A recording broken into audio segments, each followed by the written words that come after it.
Ya, sehingga kembali ke sini ya, bahwasanya yang namanya kematian itu adalah berpisahnya roh dari jasad yang dapat diketahui dari perubahan-perubahan nyata yang dapat menimbulkan kematian.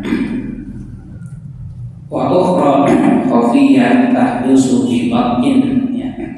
Perpisahan itu juga dapat diketahui melalui perubahan-perubahan samar yang terjadi secara lamban, kemudian diawali dengan terhentinya nafas, diawali dengan udah nggak bisa nafas.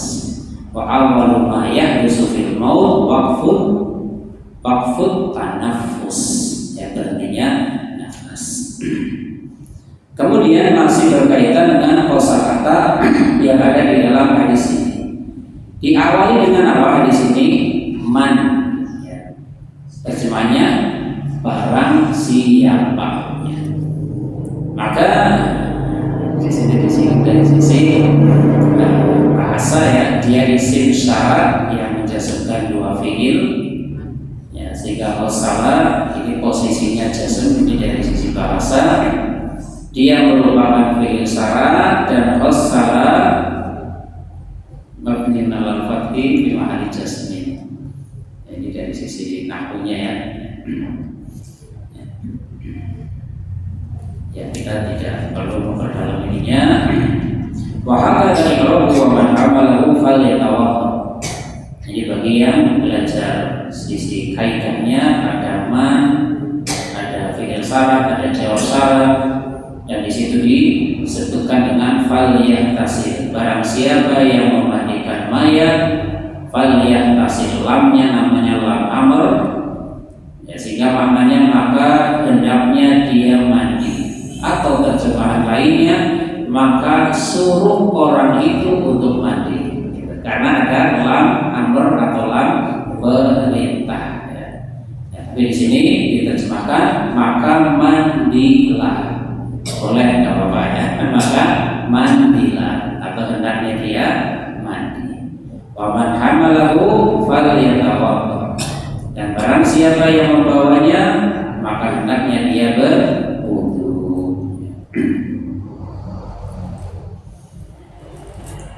Kemudian ma yukhadhu minal hadis.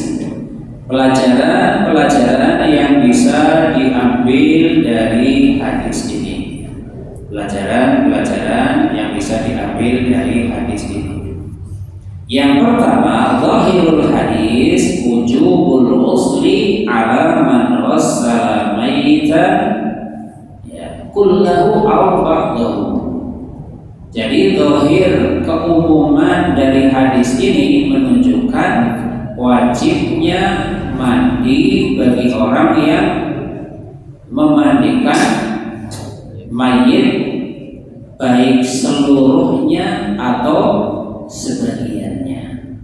Ya, mungkin ada yang memandikan seluruhnya, ada yang bantu, kadang dia enggak seluruhnya, cuma sebagian. Maka secara zahir dari hadis ini dia itu wajib mandi. Cuma nanti akan diterangkan juga pada setelahnya. Ya, tinggal wajibnya nanti akan turun kepada sunnahnya. Ini masih bicara zahirul hadis, yang zahir dari hadis ini. Kemudian yang kedua, sanian umumul hadisi yufidu umumal amwat min kabirin aw saghirin dzakaran kana aw unsan musliman kana aw kafiran bihailin aw biduni hail. Makna umum dari hadis ini memberikan faedah mayit atau orang yang meninggal di sini bersifat umum. Kenapa? Karena kalimatnya barang siapa yang memandikan mayit. Mayit yang bagaimana? Ya, mayit secara umum. Ya, bukan mayit laki-laki saja, ya, perempuan saja, bersifat umum. Min kabirin al-saghirin, ya, baik mayit orang dewasa, mayit anak-anak, zakaron kana au unsan, baik mayitnya laki-laki atau mayitnya perempuan, bahkan musliman kana au kafiran, baik mayitnya itu orang Islam atau orang kafir, baik bihailin au biduni hail, baik dia pakai penghalang, bisa pakai sarung tangan, atau biduni hail atau tanpa penghalang. Intinya memandikan mayit secara umum, baik keseluruhan atau sebagian, baik mayitnya dari jenis apapun. Jadi tidak disifati mayit tertentu. Qala al-fuqaha, kemudian yang lain disebutkan bahwasanya para ulama fikih, ahli fikih mengatakan al-ghasil huwa man yuqallibuhu wa yubashiruhu walau marratan, la man yasubbul ma'a wa nahwahu wala man yuyammimuhu falaisu bighasilin. Jadi ada kalimat man ghassala, barang siapa memandikan. Ya, sekarang dari sisi apa atau siapa yang dimaksud dengan al-ghasil atau orang yang memandikan adalah orang yang menyentuh langsung si mayit. Man huwa man yuqallibuhu wa yubashiruhu walau marrah, nyentuh mayit meskipun cuma sekali, meskipun cuma sekali. Tidak termasuk orang yang menuangkan air. Ada orang yang memandikan, ada orang yang menuangkan. Maka yang menuangkan ini tidak termasuk. Atau orang yang mentayamumkannya, ya, ini juga tidak termasuk. Falaisu bighasilin, orang yang menuangkan air tidak termasuk dalam hadis ini.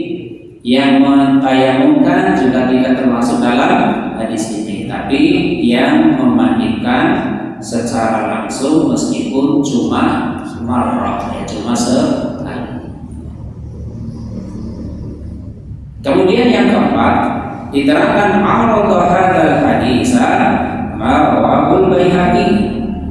Ternyata ada hadis lain yang secara zahir kelihatannya bertentangan dengan hadis ini. An Ibni Abbas, hadis dari sahabat Ibnu Abbas. Anna Nabiyya sallallahu alaihi wasallam qala, bahwasanya Nabi sallallahu alaihi wasallam beliau bersabda, laisa alaikum fi ghusli mayyitikum idza ghasaltumuhu inna mayyitakum yamutu tahiran wa laisa bi najsin fahas hukum antasilu aydikum. Laisa alaikum fi ghusli mayyitikum ghuslun idza ghasaltumuhu. Tidak wajib atas kalian mandi, ya, dalam memandikan mayit saat kalian memandikannya. Ya, kelihatannya pertentangannya. Tidak wajib bagi kalian itu mandi, ya, ketika kalian sudah memandikan mayit, ya, idza ghasaltumuhu. Alasannya apa? Inna mayyitakum, karena yang namanya mayit yang ada di antara kalian yamutu tahiran, ketika mati itu suci. Laisa wa laisa bi najasin, tidak najis. Ini alasannya. Orang ketika mati berarti di saat itu dia suci, bukan najis. Ya. Fahasbukum antasilu aidikum, ya maka cukup bagi kalian mencuci tangan-tangan kalian. Ya artinya hadis ini menyebutkan gak wajib mandi, tapi cukup dicuci tangan. Kenapa? Karena mayit ketika mati dia adalah suci, bersih dan tidak najis. Qala Hafidz Ibnu Hajar hadisun hasan. Al-Hafidz Ibnu Hajar mengatakan hadis ini adalah hadis hasan. Kemudian bagaimana menggabungkan dua hadis yang ini dengan yang barusan dibaca? Hadis yang ada di sini menyebutkan wajib mandi. Hadis yang tadi yang barusan ini juga hadis hasan, tidak wajib mandi, tapi cukup apa? Mencuci tangan. Wal jam'u bainal hadisain, maka cara menggabungkan di antara dua hadis tersebut, annal amra fi hadisi Abi Hurairah lin nadbi. Ya, cara menggabungkan dua hadis tadi, yang ini mengatakan wajib, yang tadi mengatakan enggak wajib, maka tengah-tengah. Gimana caranya? Bahwasanya perintah dalam hadis Abu Hurairah yang ada di sini ya, itu perintah yang hukumnya sunnah, ya, bukan wajib. Wa yu'ayyidu hadzal jam'u aw yu'ayyidu hadzal jam'a ma rawa Abdullah ibnu Imam Ahmad an ibni Umar qala.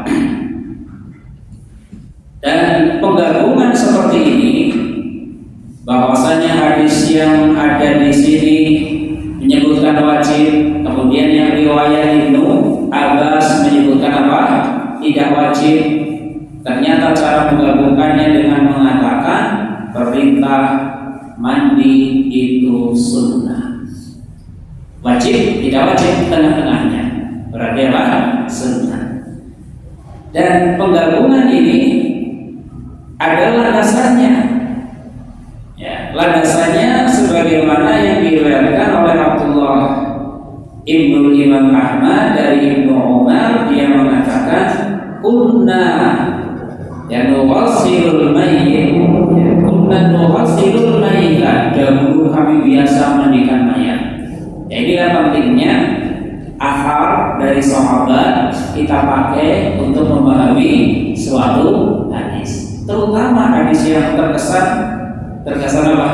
Bertentangan. Karena kan kalau kita mikir kita bingung, ini katanya wajib, oh ini katanya nggak wajib. Gimana cara gabungannya? Ambil asar dari para sahabat. Jadi antaranya dari Ibnu Umar, dia mengatakan kunna nughassilul mayyit, dulu kami biasa mandikan mayat. Ya, berarti dia ingin menceritakan kebiasaannya. Apa yang dilakukan? Faminna man yahtasilu wa minna man la yahtasilu. Di antara kami ada yang mandi dan di antara kami ada yang tidak mandi. Ini cerita dari siapa? Ibnu Umar. Mereka menceritakan kebiasaan para sahabat yang mereka juga mengalami apa yang dialami oleh orang hari ini, memandikan mayit. Ternyata di antara para sahabat setelah memandikan ada yang mandi, tapi ada yang tidak mandi. Menunjukkan apa? Sunnah, gitu ya. Seandainya wajib, gak mungkin ada kalimat wa minna la yahtasilu, gak mungkin. Kalau dipahami wajib, pasti semua sahabat setelah memandikan mayat mereka juga mandi. Ternyata Ibnu Umar menceritakan ada yang mandi, ada yang tidak, menunjukkan tidak wajib atau sunnah. Al-Hafidz, dan berkata Al-Hafidz isnaduhu sahih, ya, sanadnya sahih, wa huwa ahsanu ma majumi'a bihi aw majamu bihi baina hadainil hadisaini. Dan ini merupakan cara penggabungan yang paling baik dalam menggabungkan dua hadis tadi, yang antara yang mewajibkan dan yang tidak mewajibkan, yaitu dengan cara apa? Diturunkan bukan wajib tapi sunnah. Kemudian yang kelima, faedah yang kelima, yu'ayyidu hadzal jam'a qa'idatun dzakaraha Ibnu Muflih fil Furu', hiya anna al-hadits ad-dha'ifa idza kana dalan 'ala al-wujubi bi sighatihi aw dalan 'ala al-tahrimi bi sighatihi fa innahu yuhmalu 'ala al-istihbabi fil amri wa 'ala al-karahati fil nahyi ihtiyatan wa la yulzamu al-muslimuna bi hukmihi wujuban aw tahriman.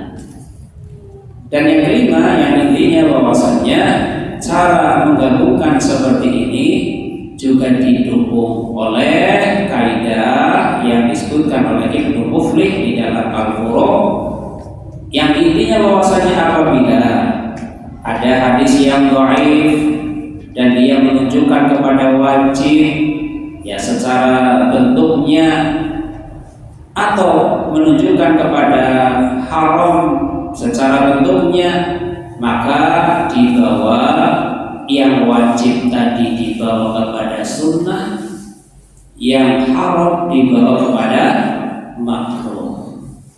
Dalam rangka apa? Dalam rangka untuk kehati-hatian.